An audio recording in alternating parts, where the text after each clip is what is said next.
प्रणाली, नक्कीच आज नवी मुंबईमध्ये महागाई विरोधात राष्ट्रवादी काँग्रेस पार्टी शरदचंद्र पवार गटातर्फे आंदोलन करण्यात आलेलं आहे। निषेध आंदोलन होतं आणि आंदोलन करताना जे आहे ते आता सध्या परिस्थितीमध्ये पोलिसांनी ताब्यात घेतलेलं आपल्याला पाहायला भेटतं आणि त्याचबरोबर या आंदोलनाला काँग्रेस पार्टीने देखील या ठिकाणी सपोर्ट दिलेला आपल्याला पाहायला भेटतोय। आपण बघतोय माझ्या मागे जे आहे ते काँग्रेसचे पदाधिकारी कार्यकर्ते हे जे आहेत हे या आंदोलनामध्ये सहभागी झाले होते। यांनी देखील या आंदोलनाला पाठिंबा दर्शवलेला आपल्याला पाहायला भेटतोय। एकूणच काँग्रेस पक्षाचे जिल्हाध्यक्ष रामचंद्र दळवी आहेत आपल्यासोबत। आपण त्यांच्याशी बोलूया। सर, काय सांगाल, आज तुम्ही या आंदोलनाला पाठिंबा दर्शवलेला आहे, काय प्रतिक्रिया व्यक्त कराल? 29 तारखेला तुम्ही पाहिलं असेल, शुक्रवारी आम्ही आमच्या महाराष्ट्र प्रदेश कडनं आदेश आल्याप्रमाणे संपूर्ण जिल्ह्यामध्ये सगळ्या महाराष्ट्रामध्ये काँग्रेसनी हा आंदोलन केलं होतं।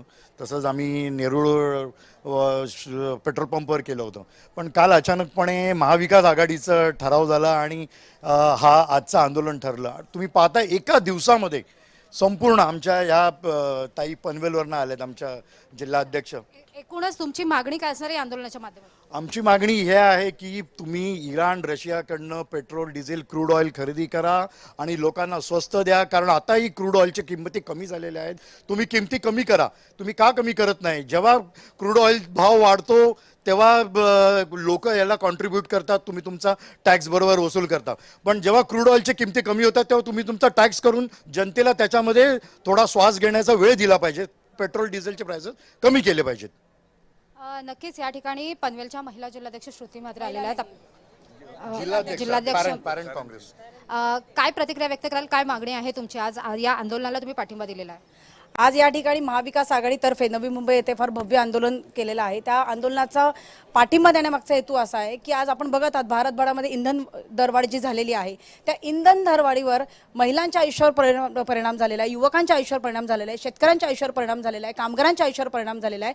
कारण का त्या वाढत्या इंधन दरवाढीमुळे आज शाळा कॉलेजेसमध्ये जाणाऱ्या विद्यार्थ्यांचं ट्रान्सपोर्टेशन वाढलेलं आहे, शेतकऱ्यांचं ट्रान्सपोर्टेशन वाढलेलं आहे आणि अशा पद्धतीमध्ये प्रत्येक गोष्टीची जी दरवाढ वाढली आहे त्याच्यातनं माझ्या माता भगिनींच्या संसारावरचा भार वाढलेला आहे। एकीकडे आमच्या माता भगिनींना 1,500 रुपये देऊन त्यांना आमिष दाखवलं आणि त्यांची फसवणूक केली। आता त्याच्यानं अपात्र देखील ठरवत आहेत आणि त्यानंतर ही दरवाढ करून त्यांना 1,500 रुपये देऊन सिलेंडर 1,200 रुपयापर्यंत न्यायचा। पेट्रोल भाव गेल्या 15 दिवसामध्ये आपण पाहत आहात 30%, 34% वाढत गेलेला आहे। आणि अशा परिस्थितीमध्ये आज जर का आम्ही सरकारला विरोध केला नाही तर मला असं वाटत नाही की आम्ही नागरिकांसाठी उभे राहिलोय। आज विरोधी पक्ष म्हणून आम्ही नागरिकांसाठी रस्त्यावर उतरलो आणि ह्याच्या पुढे इतक्याच तीव्रतेने आणि तितक्याच जास्त तीव्रतेने आम्ही रस्त्यावर उतरताना तुम्ही पाहायला अगदी एकूणच संतप्त प्रतिक्रिया ज्या आहेत त्या आता या ठिकाणी उमटलेल्या आपल्याला पाहायला भेटत आहेत। प्रणिता जी, धन्यवाद कविता या सविस्तर माहितीसाठी।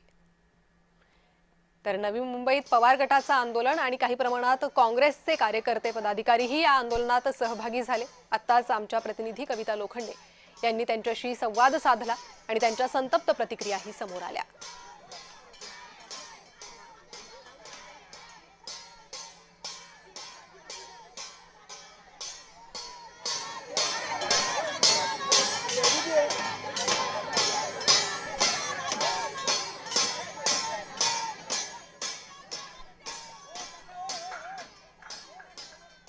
वळूयात